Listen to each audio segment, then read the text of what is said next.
안녕하세요. 예수님의 복음을 유튜브로 전하고 있는 김태민 목사입니다. 오늘은 이사야 50장의 말씀으로 끝난 것 같아도 빛이 승리한다. 끝난 것 같아도 빛이 승리한다. 제목으로 하나님 말씀 함께 나누도록 하겠습니다. 인생을 살다 보면 사방으로 벽이 막혀 있을 때가 있습니다. 아무것도 보이지도 않고 해결할 방법과 의지와 힘도 없어질 때가 있습니다. 기대와 소망했던 것들이 물거품이 되어서 한낱 실오라기도 잡을 수 없을 정도로 낭망해 있을 때도 있습니다. 무엇을 해야 될지 모르는 상황이라는 것이죠. 요즘 말로 흔히 멘붕이다. 그것도 아주 심각한 멘붕이 되었다 라고 말할 수 있습니다. 아무리 찾아봐도 해결 방법이 없다는 것입니다. 본문의 배경은 이러합니다. 이스라엘 백성들이 바벨론의 포로가 되었습니다. 남유다 백성이죠. 하나님을 믿으며 약속을 믿으며 살아가는 사람들입니다. 하나님을 믿었다는 것으로 모든 것이 다 잘 되고 잘 풀려야 되는 인생이죠. 그런데 웬 말입니까? 바벨론의 포로가 되었다니 참 한숨이 나오는 일이죠. 이스라엘 백성들은 불순종을 했습니다. 하나님을 찾지도 않았고 도덕적으로도 타락하였죠. 그게 무슨 문제일까요? 라고 생각해 볼 수가 있잖아요. 그래도 불신자들보다 잘 살아왔고 그래도 불신자들보다 하나님을 알고 예배를 했으니 됐지 않았을까요? 그러나 하나님께서는 바벨론을 사용하셔서 이스라엘 백성들이 포로가 되는 것을 허용하셨습니다. 처참한 일이죠. 예수님을 믿으면 모든 게 잘 풀려야 되는 것 같아요. 우리가 이사를 하면 휴지를 선물 받은 것처럼 잘 풀려야 된다는 그 의미가 있잖아요. 마찬가지로 예수님을 한번 생각해 보세요. 전지전능하신 하나님의 아들인데 우리가 그분을 믿었는데 인생이 잘 풀려야 되잖아요. 그런데 그렇지 않다는 것이죠. 왜 그렇지 않을까요? 예수님을 그래도 믿었어요. 대충 믿었고 그냥 믿는 척도 해봤고 좀 더 열심은 내는 순간도 있었고 그래도 남들보다 잘 살려고 예배도 드리고 기도도 하고 교회 나갔잖아요. 그러면 그 행위만으로 보시고 하나님께서 잘 대해 주셔야 되지 않을까요? 그런데 불신자들보다 더 못하게 지낼 때도 있고 불신자들을 인하여서 고통을 당할 때도 있다는 것이죠. 온갖 시스템의 부조리로 인하여서 마음의 상처를 입기도 하고요. 근데 우리가 어려움이 있고 고통을 당하고 있을 때 우리는 여기에서 메시지를 발견해야 됩니다. 하나님이 나에게 무슨 말씀을 하시는 것일까 라는 것이죠. 하나님은 우리가 대충 믿음을 갖고 살기 원하시지 않습니다. 고난과 역경을 주시는 것은 우리 안에 있는 불순종과 우상을 해결하시기 위해서입니다. 집에서 나오는 우리 수돗물이 그저 주어진 수돗물이 아니잖아요. 수많은 정화 시스템과 그리고 많은 인력들이 있어야 되고 땀과 수고와 그리고 많은 시간이 필요합니다. 그리고 또한 여러 과정들이 정말로 디테일하게 필요하죠. 행여나 누가 독극물이나 좋지 않는 것을 풀지 않기 위해서는 그곳에 감시해야 되기도 합니다.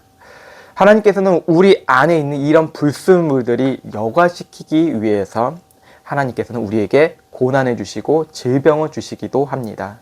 히브리서 12장 5절 이하를 보실까요? 내 아들아 주의 징계하심을 경히 여기지 말며 그에게 꾸지람을 받을 때 낙심하지 말라.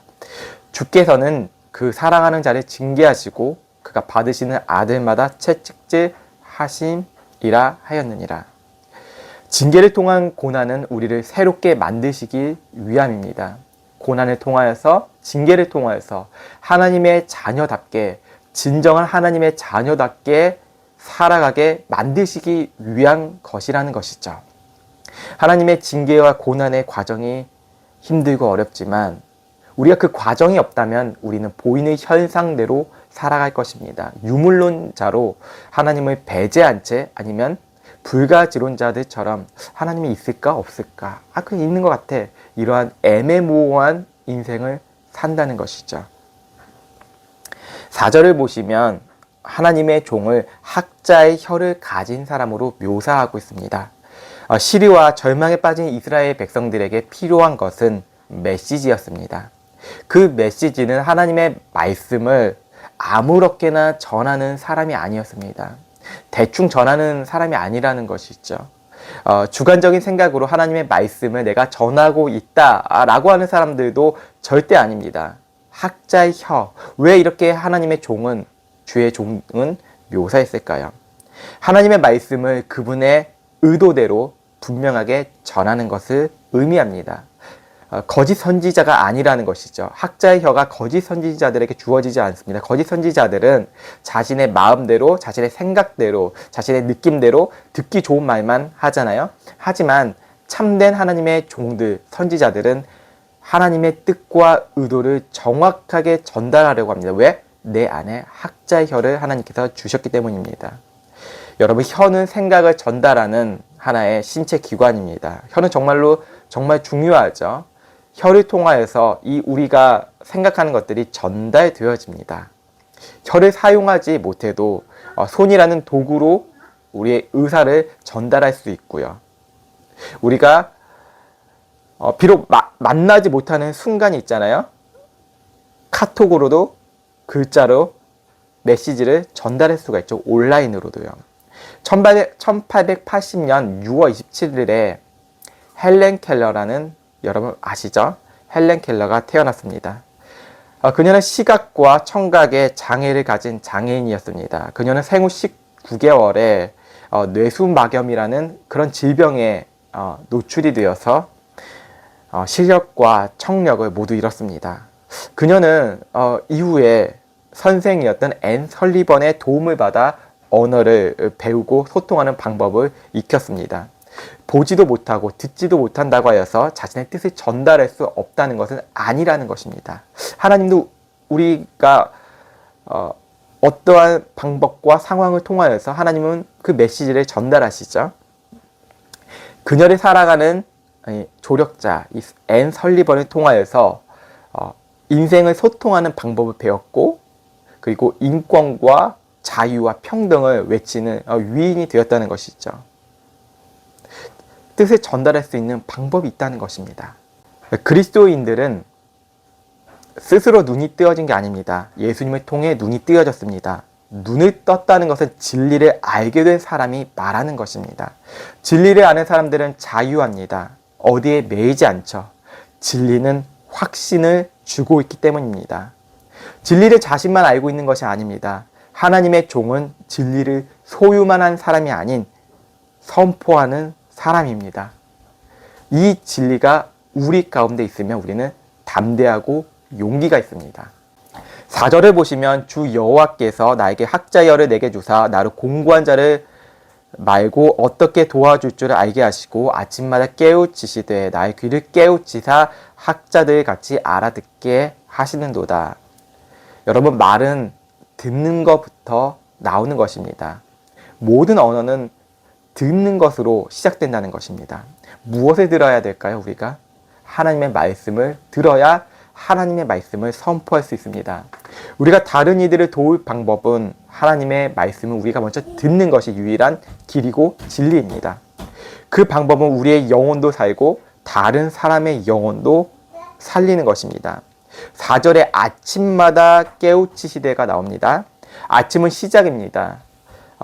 수면 중에 우리의 뇌는 하루 동안에 입력된 정보를 정리합니다. 그게 수면 시간이라는 것이죠. 중요한 기억은 저장하고 불필요한 것은 이렇게 버리는 게 우리의 수면입니다. 그래서 수면이 너무 중요하다는 것이죠. 인생의 건강에 3대 요소가 있는데 먹는 것과 운동하는 것과 수면이라고 합니다. 뇌의 독소가 제거되는 게 수면 시간이에요. 잠을 잘 못 자면 잇몸이 아리기 시작하고 우리의 스트레스 수치는 올라가고 그리고 우리가 면역기관이 저하된다는 것입니다. 그리고 스트레스 호르몬이 있어요. 코르티솔의 수치가 자연적으로 낮아지며 이는 에너지와 주의력을 높이는데 기력을 해요. 여러분, 자녀분들이 있으시면 꼭 수면 시간을 지키는 게 중요하다고 합니다. 수면을 통하여서 주의력 집중력이 강화된다는 것입니다. 옛날과 같이 4시간 자고 5시간 자서 공부를 많이 하자, 여기에 좌우된다 인생에, 그런 장기적으로 보면 오히려 질병을 얻게 되고 힘이 떨어지게 됩니다. 뭐 특출나게 태어난 소수의 사람은 제외하고요. 아침에는 각성된 몸이 전환되면 뇌의 특정 영역이 활성화되게 되는데 문제 해결이 좋고요. 계획과 집중력, 고차원된 그런 사고를 담당하게 됩니다. 우리가 눈을 뜨면 진리의 목을 매야 한다는 것은 바로 여기에 있습니다. 시편 119편 160절에 주의 말씀은 진리 시작이오니 주의 의로운 모든 규례는 영원하리이다. 영원함을 무엇으로 알 수 있을까요? 진리로 아는 것입니다. 우리가 아침에 눈을 뜨게 되면 다른 것에 집중하는 게 아니라 하나님, 내가 오늘 주의 말씀으로 시작하고 주의 말씀으로 목을 매겠습니다. 이런 기도로 시작하고 이런 마음으로 시작해야 된다는 것이죠. 이사야는 하나님의 말씀을 거역하지 않는 종을 그려내고 있는데 진리를 아는 것, 사랑의 시작인 예수 그리스도의 십자가입니다. 5절 6절을 보시겠습니다. 여러분 이 말씀을 보시면 예수 그리스도를 예표하고 예언하고 선포하는 것을 볼 수가 있습니다. 주 여호와께서 나의 귀를 여셨으므로 내가 거역하지도 아니하며 뒤로 물러가지도 아니하며 나를 때리는 자들에게 나의 뺨을 맡기며 모욕과 침뱉음을 당하여도 내 얼굴을 가리지 아니하였느니라. 아멘. 이 구절은 고난받는 종을 예언하고 있습니다. 고난을 아무런 저항도 없이 그리고 순종하고 있는 모습을 보여주고 있습니다. 예수님은 왜 저항하지 않으셨을까요? 순종하셔야 했습니다. 그 순종은 흠이 없어야 했다는 것이죠. 자신의 때리는 자들에게 자신의 뺨을 내어주셨습니다. 그 뺨에는 모욕적인 욕설과 그리고 공격적인 그런 태도, 그 뺨에는 뺨을 때리는 그 손에는 엄청난 모멸감을 주는 그런 손바닥이 아니었겠습니까? 한두 대가 아닌 수치스럽게 뺨을 맞으셔야 했습니다. 뺨 맞아보신 분들은 아실 거예요. 얼마나 모멸감을 느끼는지 몰라요. 뺨을 맞아보신 분들 계신가요? 혹시 있으시면 그게 얼마나 수치스러운지 아실 거예요. 그리고 행여나 다른 사람에게 뺨을 때리면 절대 안 된다는 것입니다. 너무너무 평생 남은 그런 폭력이에요. 잊지 못할 폭력이라는 것이죠. 죽을 때까지 못 잊어요. 예수님이 힘이 있어도 사용하지 않으셨습니다. 자기 피조물들에게 이런 모욕을 당하셨다는 것이죠. 힘이 있으신데 분명하고 뺨을 맞으실 때 직접 심판할 수 있잖아요. 야, 너 나의 뺨을 때렸어? 우리는 그렇잖아요. 우리 뺨을 맞으면 우리도 당장 상대의 뺨을 때리고 싶고 복수하고 싶은 게 우리의 모습이지 않을까요? 그렇지만 예수님께서는 그러하지 않으셨어요. 사랑이 무엇인지 보여주셨다는 것입니다. 침뱉음도 당하셨어요. 침뱉음은 고대 유대 문화에서 심각한 경멸함과 모멸감을 주는 표현인 행위입니다. 율법과 유대 전통에서는 누군가에게 침을 뱉는다는 것은 저주를 내뱉는 것과 같은 것입니다. 레위기와 민수기에서는 침뱉음을 부정함과 연결하기도 하였습니다. 부정한 사람이나 나병 환자에 대한 침뱉음은 그들의 공동체에 대해서 배제된다는 것을 한다는 하나의 상징적인 행위라는 것이죠. 세상의 정치 권력을 가진 로마인들도 예수님을 향해서 침을 뱉었습니다. 정치와 종교가 하나가 되어서 예수님을 조롱하며 침을 뱉었다는 것이죠. 예수님께 침뱉은 행위는 이사야의 예언이 성취되었다는 것을 우리는 오늘 말씀을 통하여서 알 수가 있습니다. 하나님은 우리가 전적으로 의지하게 원하십니다. 그래서 우리의 불순물을 제거하시기 위해서 고난을 주시고 징계를 하시는 것이고요.